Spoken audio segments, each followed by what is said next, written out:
भृताम् ज्ञातारं विश्वतत्त्वानां वंदे तद् गुणलब्धये।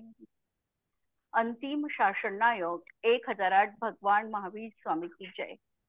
द्वादशांगो श्रुत देवी की जय। स्वाध्याय कक्ष संपेपर्यंत आपल्या सर्वांना चतुर्विध आहाराचा त्याग असणार आहे।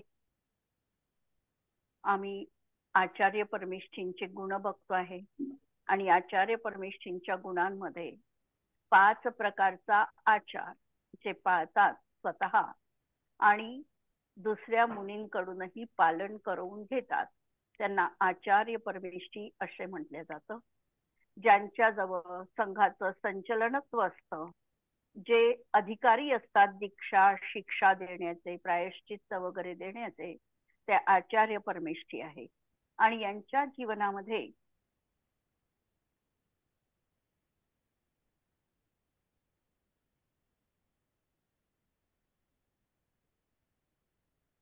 जीवनामध्ये आता 12 प्रकारचं तप देखील ते आचरण करत असतात। या 12 तपांच्या वर्णनामध्ये आम्ही पहिलं तप बघितलेलं होतं अनशन तप। अनशन याचा अर्थ अशन म्हणजे आहार आणि अनशन आहाराचा त्याग असणं, याला अनशन असं म्हटलेलं आहे। किंवा उपवास हा दुसरा शब्द त्यासाठी आलेला आहे। आत्म्याजवळ ज्याचा निवास राहील असा पुरुषार्थ करणं याचं नाव आहे उपवास। अशा प्रकारे अनशन किंवा अवमौदर्य याच्यामध्ये आम्ही बघितलं की मानसिक आमचा आहार जो आहे मनाने केलेला, पोटाला जेवढं पाहिजे तेवढं खाणं आणि त्याच्यापासून विचारांपासून वेगळं होणं वेगळं, आणि त्याचा सतत विचार करत राहणं, तर हा आम्ही मानसिक आहार जीवनात टाळायला हवा।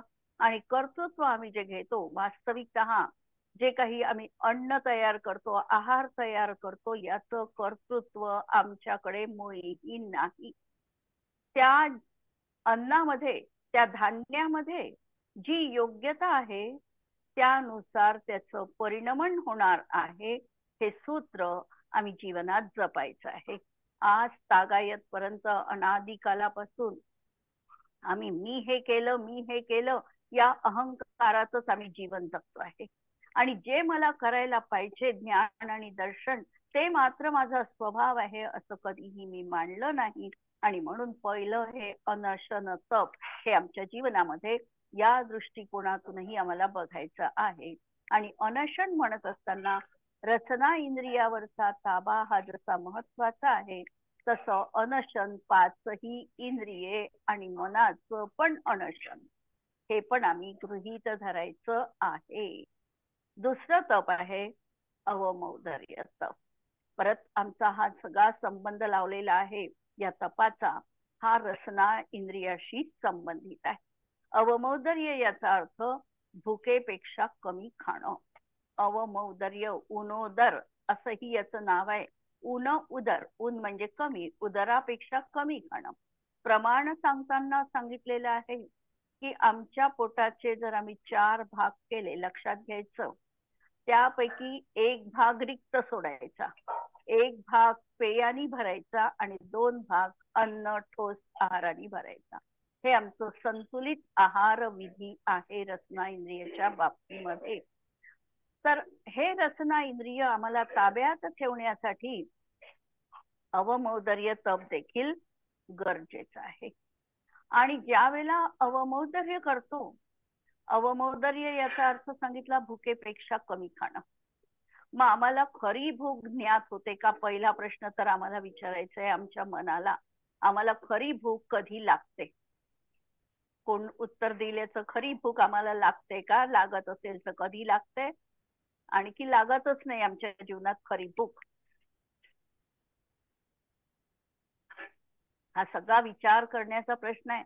आणि आचार्यांनी तप करताना एवढं हे सुसंगत रित्या आम्हाला प्रस्तुत केलेलं आहे की याच्यावर जर आम्ही विचार केला तर खरंच आम्हाला कमाल वाटते त्यांच्या बुद्धिमत्तेची आणि त्यांच्या शारीरिक स्वास्थ्याबद्दल त्यांच्या असलेल्या चिंतेची।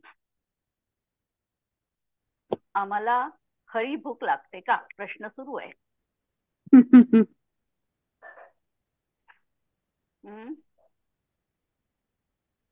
आमची खरी भूक तर आम्हाला पाहायची असेल तर ज्या वेळेला आमचा आमच्या शरीरातलं रोम रोम आम्हाला आमंत्रित करते की आता काहीतरी खाल्ल्याशिवाय गती नाही, ती आमची आहे खरी भूक.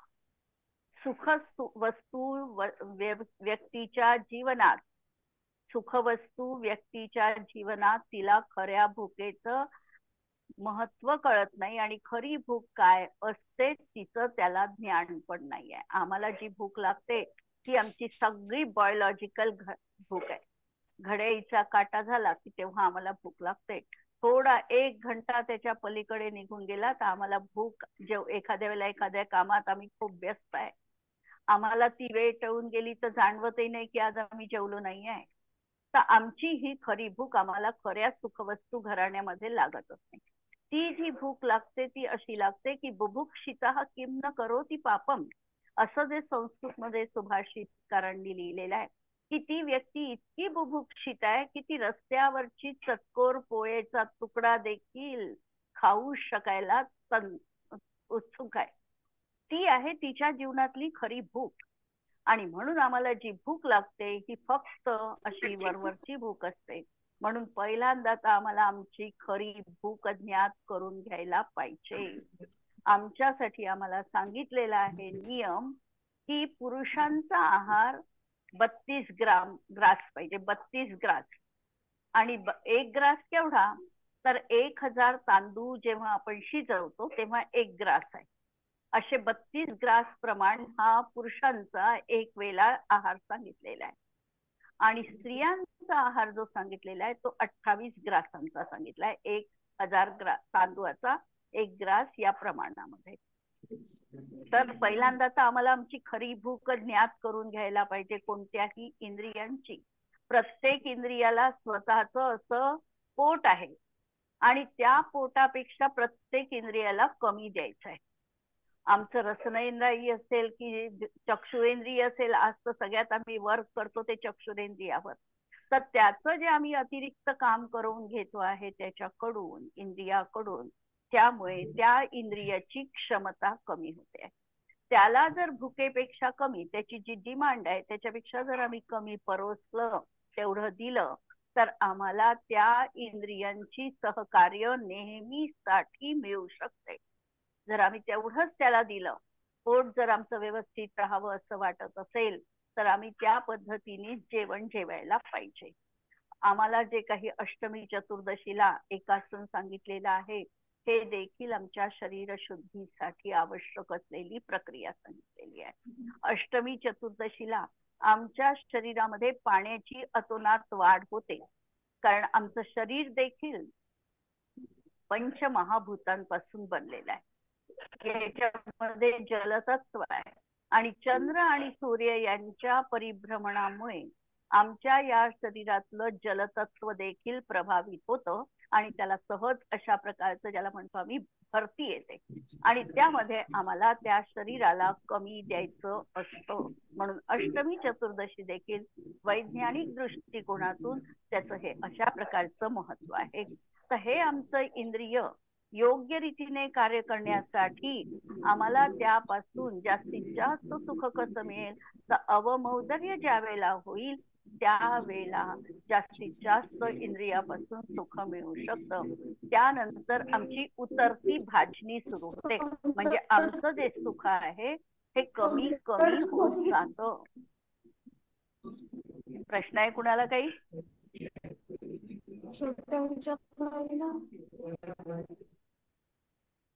हॅलो, प्रश्न असेल तर विचारू शकता.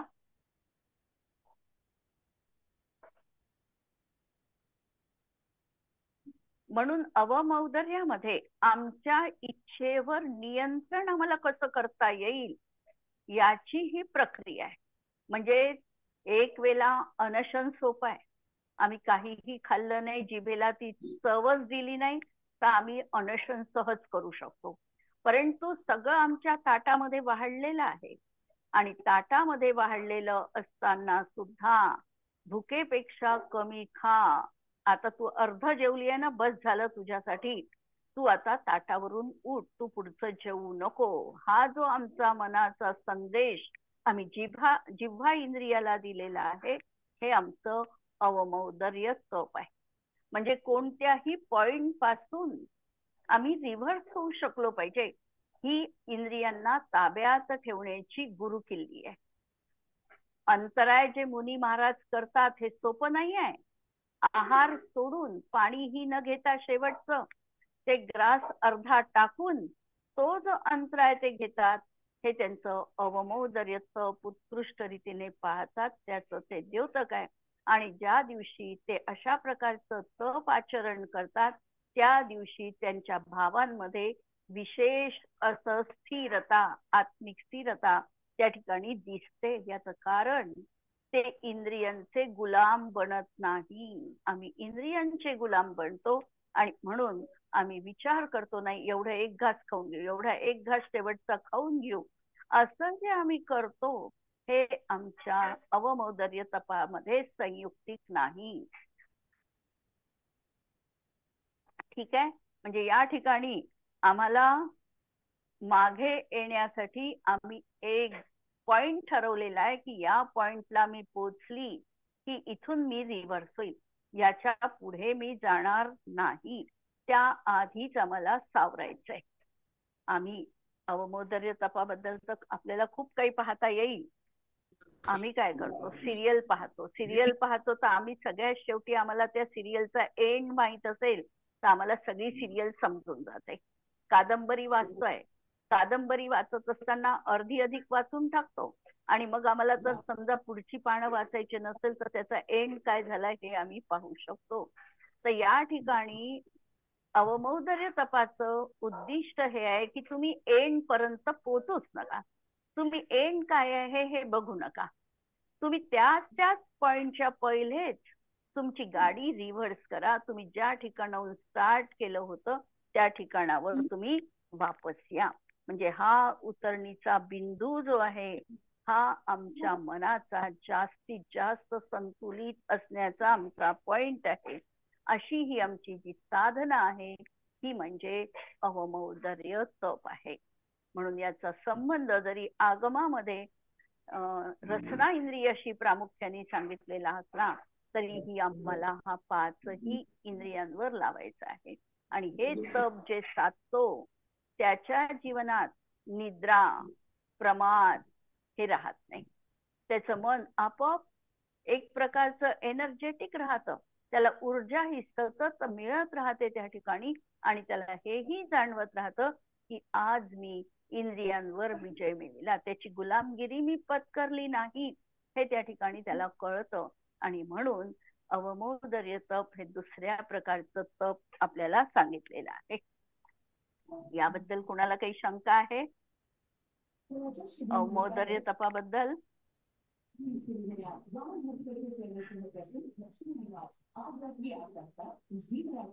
तिसरं तप आम्हाला बघायचं आहे परत ते सांगा. वृत्ती. मी जे आता उदाहरण सांगितलं अवमौदर्यासाठी, ते परत सांगा म्हटलं कोणतं? एकदा. हो, कोणतं उदाहरण? सिरियलचं, ते सिरियल.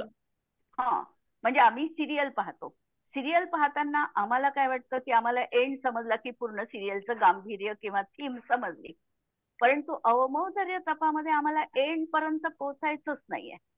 त्या शेवटच्या पॉइंटच्या आधीच एक पॉइंट आम्ही मनाशी निर्धारित करायचा आहे आणि या पॉइंटच्या त्यापासून आम्हाला रिव्हर्स आमची गाडी परत आणायची आहे.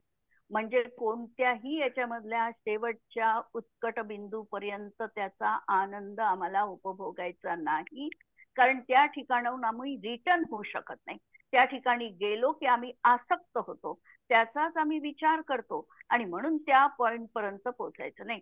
गरिष्ठ भोजन झाल्यानंतर काय परिणती होते माहिती आहे आपल्याला? ज्या दिवशी काल गुढीपाडवा, परवा गुढीपाडवा झाला आणि आम्ही यथेष्ट अशी पुरणपोळी खाल्ली, भजे खाल्ले, परिणाम झाला आम्हाला त्या ठिकाणी आळस चढतो, प्रमाद चढतो, आम्ही काम करू शकत नाही. म्हणजे त्या बिंदू पर्यंत पोहोचल्यानंतर आमची आसक्ती ही पूर्ण वाढलेली असते. म्हणून आचार्य म्हणतात त्या बिंदूपर्यंत तुम्ही जाऊच नका. आसक्ती येईल असा पॉइंट तुम्हाला तुम्ही मिळूच देऊ नका. त्याच्याच आधी तुम्ही स्टॉप करा आणि तुमच्या भूमिकेमध्ये वापस या. ठीक आहे. हो. तर ही आहे अवमौदर्याची कल्पना. अवमौदर्याच्या कल्पनेमध्ये आम्ही आजकाल तर इतकं आपलं म्हणजे सगळेजण आपण इतके ऍडिक्ट झालोय मोबाईलचा की मेसेज आला त्याची आम्हाला सूचना समजा आम्ही बंद केली असेल तर ठीक आहे. जर ती बेल वाजली आम्हाला मेसेज आल्याची तर तो मेसेज आम्ही कधी उघडतो आणि पाहतो हे आम्हाला त्या ठिकाणी एवढी घाई होऊन जाते. आणि जर युट्यूब पाहायला बसलो किंवा आणखी गुगल आम्ही सर्च करत असू तर आम्हाला हे पाहू दे, हे नंतर आपल्याला वाटते की नाही थोडंसंच पाहू. असं करत करत आमचा किती वेळ त्याच्यामध्ये चाललेला आहे आणि व्यर्थ चाललेला आहे. या वेळेला जर आम्हाला वाचवायचं असेल तर आम्हाला आमचा फक्त जेवढा काही स्वार्थ म्हणजे आम्हाला जेवढं काही अगदी आवश्यक आहे बघणं तेवढंच आम्ही बघा आणि त्यानंतर सांगा की नाही आता या ठिकाणाहून तुला रिटर्न व्हायचं आहे, मोबाईल तुला 2 घंट्यासाठी बाजूला करायचा आहे. हे जेव्हा आम्ही सांगू ते आहे आमच्या जीवनातलं अवमौदर्य. नाही तर हे एवढंच असं करत करत आम्ही जे वाहवत जातो ही वाहवण्यापासून वाचवायची प्रक्रिया आहे अवमौदर्याचा. दुसऱ्या नंबरचं क्लिअर. तिसरं आहे आमचं वृत्ती परिसंख्यान तप.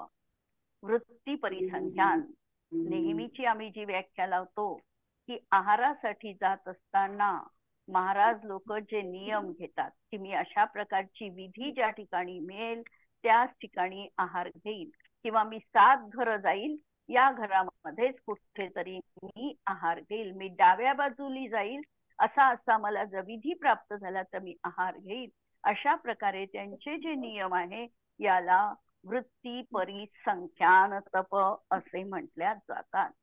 हिचं एक आहाराच्या क्षेत्रामध्ये हिचं अगदी वृत्ती परिसंख्यान हे तप त्यांच्यासाठी सांगितलेलं आहे, प्रश्नच नाही आहे. परंतु आमच्या वृत्तींना आम्हाला संक्षेप करायचा आहे. आज आमच्या इच्छा या अनगिनत इच्छा आहे.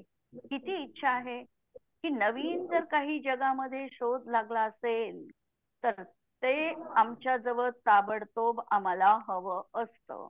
मोबाईलचा नवीन कोणता तरी एखादा प्रॉडक्ट जर बाजारात आलं तर ते प्रॉडक्ट आम्हाला लगेचच असं वाटतं की हे प्रॉडक्ट आम्हाला हवं आहे, याच्याशिवाय आमचं भागणार नाही.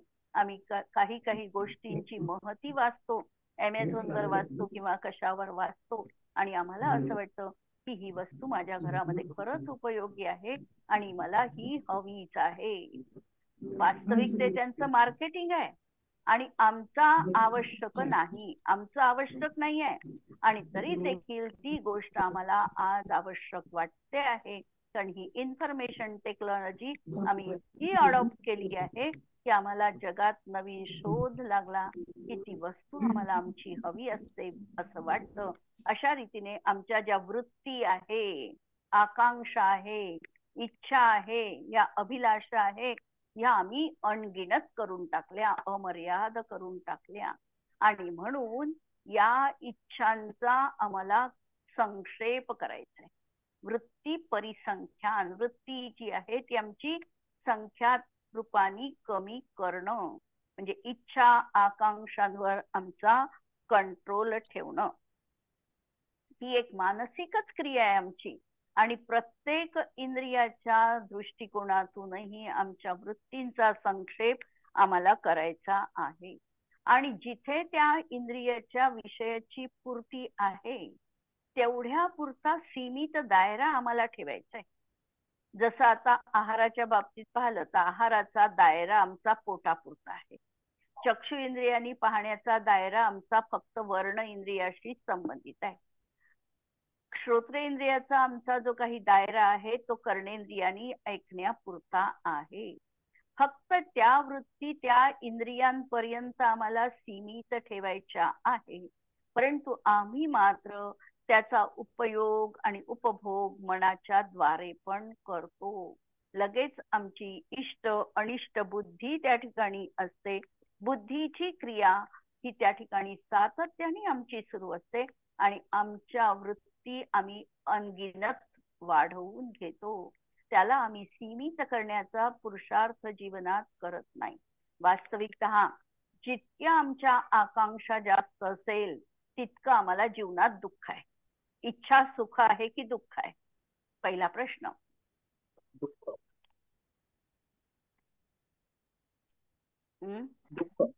दुःखच आहे ना. इच्छा दुःख आहे आणि इच्छापूर्ती ती पण थोड्या वेळापुरतीच असते. दुःखच आहे. इच्छापूर्ती इंद्रियजन्य इच्छा ही मोहनीय कर्माच्या उदयात होते. मोहनीय कर्म हे सगळंच्या सगळं कर्म हे कसं आहे? पापरूप प्रकृती आहे. म्हणून त्या पापरूप क्रियेमध्ये कोणतीही सुखाची अनुभूती नाही. सुख जे मिळतं ते आत्मजन्य आहे. ते आत्म्यामध्येच उत्पन्न होतं आणि आत्म्यापासूनच मिळतं. म्हणून इंद्रियांमध्ये सुख नाही. पहिल्यांदा हे समजायचंय. दुसरी गोष्ट आम्हाला समजायचंय की इंद्रियांची पूर्ती झाल्यानंतर आम्हाला तात्पुरतं सुख वाटतं, पण हे सुख कर्मजन्य आहे, कर्मनिमित्त आहे, कर्म परवश आहे, ते कर्माधीन आहे. आणि म्हणून जे जी कर्माधीन आहे ते मी नाही हा भाव. म्हणून इंद्रिय सुख असेल तर इंद्रिय सुख नश्वर आहे. ते आकुलता उत्पन्न करणार आहे. त्याच्यामध्ये म्हणजे त्याच्यामध्ये ते आत्मजन्य नाही, पराधीन आहे. आणि म्हणून इंद्रियजन्य सुख देखील सुख नाही, ते दुःख रूपच आहे. हा भाव आमच्या अंतरंगामध्ये स्थिरावला पाहिजे. आणि म्हणून आमच्या ज्या इच्छा आहे, आकांक्षा आहे, या इच्छांना मर्यादित करणं याचं नाव आहे वृत्ती परिसंख्यान.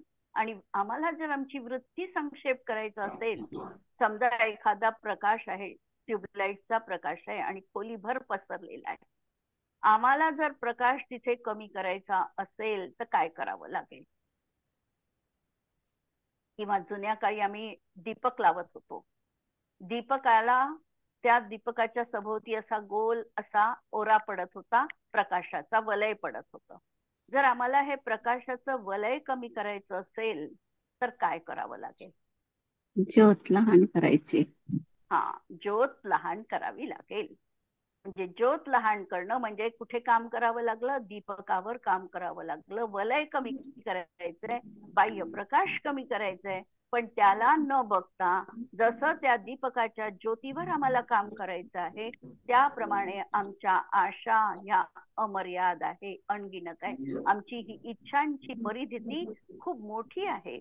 आणि ही इच्छेची परिधी जर आम्हाला सीमित करायची असेल तर आमची जी इंद्रियाला आकर्षित करणारी ही जी काही ज्योत आहे ही आम्हाला कमी करावी लागेल, की आमच्या वृत्तीचा संक्षेप होईल. आणि म्हणून ही साधना आहे. आणि ही साधना अवमौदर्यापेक्षा देखील कठीण आहे. पहिले अनशन तप सांगितलं, दुसरं अवमौदर्य सांगितलं आणि तिसरं हे आता वृत्ती परिसंख्यान. हे त्याही पेक्षा कठीण असं तप आहे. करून पाहायचंय. प्रयोग एखाद्या दिवशी करायला हरकतच नाही. महावीर स्वामीचा जन्मजयंती दिवस येणार आहे, तोपर्यंत आम्ही ही प्रयोगशाळा आमच्या अंतःकरणामध्ये ठेवू शकतो. चौथं तप आहे, याला तृतीय तप जाणं. करणे त्याग रसाचा, रस परित्याग. ताई, वृत्ती परिसंख्यान हे तप कसं करावं लागेल आपल्या जीवनात? म्हणजे परिग्रह परिमाण व्रत करायचं का? परिग्रह परिमाण व्रत. पण परिग्रह परिमाण व्रतही केल्यानंतर इच्छा आमच्या कशा मर्यादित होईल?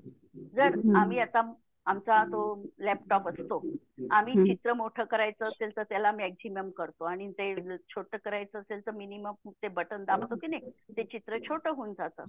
त्याप्रमाणे आमच्या ज्या इच्छा आहे या इच्छा परिग्रह परिमाणात आम्ही तर नियम घेतला, मर्यादा घेतली, पण मर्यादा घेतली आणि त्याच्यामध्येही आमचा भाव कसाच जाणार नाही.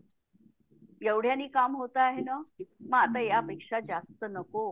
ही जी आम्ही इच्छा आमची लिमिट त्याला ठेवली, हे आहे आमचं वृत्ती परिसंख्यान. ठीक आहे. ठीक. आता 4थ्या नंबरचं तप आहे रस परित्याग तप. रस नेमका कुठे आहे? रस बाह्य वस्तूत आहे, रस आमच्या जवळ आहे, की अनुभव घेणाऱ्याच्या मनात आहे? रस आहे बाह्य पदार्थात. रसगुण कुणाचा आहे? पुद्गलाचा. आणि त्या पुद्गलाचा जो गुण आहे रसगुण त्यांचा आहे. त्या रसाच्या निमित्ताने म्हणजे पुद्गल द्रव्याच्या निमित्ताने, जसा आंबा आहे, आंब्यामध्ये मधुर रस आहे, हा त्याचा गुणधर्म आहे. त्या रसाचा मी आस्वाद घेतला म्हणजे काय केलं? आंब्याचा मी रस घेऊ शकते म्हणजे काय केलं? पुद्गल द्रव्याचं निमित्त करून माझ्या ज्ञानाच्या माध्यमातून मी हे जाणलं की आंबा हा गोड आहे. म्हणजे मी त्याही समयात माझ्या ज्ञानाची अनुभूती घेतली आहे. सूक्ष्म आहे हे. आणि इथे भेदविज्ञान, आम्ही समयसार ग्रंथ बघितला तेव्हा हे भेदविज्ञान आम्ही केलेला आहे निर्जराधिकारामध्ये. नेमका रस कशात आहे? रस हा तर पौद्गलिक आहे आणि पुद्गलाचा स्वाद आत्मा घेतो हे आम्ही निमित्त नैमित्तिक संबंध आणि म्हणतो. वास्तविकता हा स्वाद आम्ही जो घेतो आहे तो आमच्या ज्ञानाचा घेतो आहे. ज्ञानाशिवाय आम्ही काहीही ग्रहण करू शकत नाही, उपभोग घेऊ शकत नाही. पटतंय का? सगळ्यात पहिले तर ऐकल्यानंतर ही गोष्ट आम्हाला पटतच नाही. पटते का? थोडं पचनी पडवायचं आहे तत्वज्ञान आम्हाला. एकदम तत्वज्ञान पचनी पडत नाही. साधं साधं पचनी पडून जाईल, परंतु हे जे विशेष आहे हे विशेष आम्हाला एकदम पटत नाही. त्याचं कारण असं की आम्ही ही गोष्ट आज तागायत पर्यंत कधी ऐकली नाही, कधी आम्ही या गोष्टीचा अनुभव घेतलेला नाही. आणि म्हणून आम्हाला ही गोष्ट एकदम असं वाटतं हे चुकीचं आहे, हे पचनी पडत नाही. वास्तविकतः आम्ही परवस्तूचा भोग घ्यायला असमर्थ आहे. आणि जो आम्ही काही रसाचा अनुभव घेतो आहे, ही वस्तू गोड आहे हे मला जे ज्ञान झालं, या ज्ञानाची मला अनुभूती येते. आणि म्हणून रसयुक्त पदार्थ आणि माझ्या जिव्हा इंद्रियांनी होणार ज्ञानाची पर्याय. वाक्य लक्षात घ्या. रसयुक्त पदार्थाचं त्या समयात असणेरं आणि जिव्हा इंद्रियांची त्या रसाला चाखण्याची त्यावेळची पर्याय त्यांनी होणारं माझं ज्ञान, यामध्ये निमित्त नैमित्तिक संबंध आहे. आणि आम्ही हे मानतो की मी रसाचा त्याग केला, रसनेंद्रियाचा भोग घेतला, आम्ही त्याग केला आणि भोग केला, ही जी कल्पना आहे आम्ही ते ग्रहण करू शकतो आणि सोडू शकतो, या कल्पनेवर अधिष्ठित आहे. आम्हाला तर चिंतन इथं हे करायचं आहे की आमच्या रसाचा आम्ही त्यागही करू शकत नाही, रसाचा मी त्यागही करू शकत नाही आणि मी रसाचं ग्रहण देखील करू शकत नाही. विद्यासागर महाराजांनी मूकमाटीमध्ये एक अत्यंत सुंदर उदाहरण या ठिकाणी दिलेलं आहे. काय दिलेलं आहे रस परित्यागासाठी? आमच्या त्या पाणी पात्रामध्ये आहार पडला, त्यांनी हाताला म्हटलंय पाणी पात्र. आता त्या हाताला काही स्वाद आला का त्या जेवणाचा? हातावर अन्न पडलं, मुनी महाराजांच्या हातावर आम्ही ग्रास टाकला. ग्रास टाकला असताना मुनींना त्या अन्नाचा स्वाद येत नाही, कारण आपले पाणी म्हणजे हात स्वाद घेऊ शकत नाही. जेव्हा त्याचा संबंध रसना इंद्रियाशी येईल तेव्हा स्वाद आहे, तोपर्यंत स्वाद नाही. मग आम्ही काय केलं? महाराज सांगतात आहे, आम्ही काय केलं? या पाणी पात्रातून हा आहार आम्ही उदर पात्रात ठेवला. म्हणजे उदर पात्रात ठेवणं आणि पाणी पात्र दोहोंनाही स्वादाची विवक्षा नाही. पोटात गेल्यावर स्वाद आहे का? एवढं समयसार पेक्षा देखील जबरदस्त तत्वज्ञान जीवनात आहे की पाणी पात्रातून उदर पात्रात ठेवलं, जणू काही जिव्हा इंद्रियाला गौण केलं. मग त्या जिव्हेनी आम्हाला जो स्वाद दाखविला तो गोड आहे, कडू आहे, तिक्त आहे, आंबट आहे याचं ज्ञान आम्ही त्या भानगडीत जास्त गुंतलो नाही.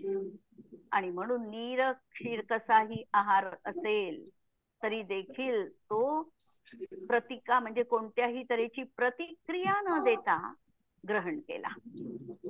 तत्व ऐका, आम्ही एखाद्या दिवशी जेवणामध्ये स्वाद बिघडला तर आमची किती अवस्था होते, कशी अवस्था होते की आज हेच नाही, आज ते तिखटच झालं, आज खारटच झालं, आज आंबटच झालं. अनेक प्रक्रिया आमच्या त्या ठिकाणी उठतात. हा आम्ही त्या रसाचं लोलुपी आहो हे द्योतक आहे. आणि जो त्यावर चर्चा न करता अन्न एका पात्रातून उदरपात्रात ठेवतो त्याच्यासाठी सगळं काही त्या ठिकाणी रसना इंद्रिय गौण आहे. आणि रसना इंद्रियामध्ये देखील सांगितलेलं आहे की आमचे स्वाद घेण्याचे विशिष्ट बिंदू आहे. आज विज्ञानाने तर सांगितलं आहे विशिष्ट बिंदूंच्या ठिकाणी त्या स्वादांना आम्ही ग्रहण करू शकतो. म्हणजे तिखटपणा जिभेवर सर्वत्र समान लागत नाही. ज्या ठिकाणी तिक्त परमाणू ग्रहण करण्याची क्षमता आहे त्या ठिकाणी जर ते परमाणू आमचं अन्न पोचलं तर तिक्तपणा जाणवतो. खारटपणाचे, गोडपणाचे 5 प्रकारचे असे जिभेवर उंचवटे आहेत, विशिष्ट त्यांनी पॉइंट दिलेले आहे. आणि त्या ठिकाणी गेल्यावरच आम्हाला रसना इंद्रियाच्या माध्यमातून तो स्वाद ज्ञात होतो. आणि आमच्या आचार्यांचं इतकं परफेक्शन आहे की त्यांनी 5च प्रकारचा रस सांगितलेला आहे. आणि हे आमचे जिभेवर असणारे बिंदू पण अशा प्रकारे 5 तऱ्हेचे आहेत. रसना, रस परित्याग आणि अशा तऱ्हेचे याचं नाव आहे रस परित्याग. 6 प्रकारचा जो रस सांगितलेला आहे, गोड, नंतर गोड सांगितला, नंतर तेल, तूप वगैरे, दही, दूध हे सगळे रस सांगितले. तर या रसांना 1 रस 2 रस सोडून निरस आहार घेणं अशाही प्रकारचा हा रस परित्याग तप जीवनामध्ये म्हटल्या जातं. ज्या दिवशी मीठ सोडतो त्या दिवशी तर कोणता दिवस आहे तो? रविवार.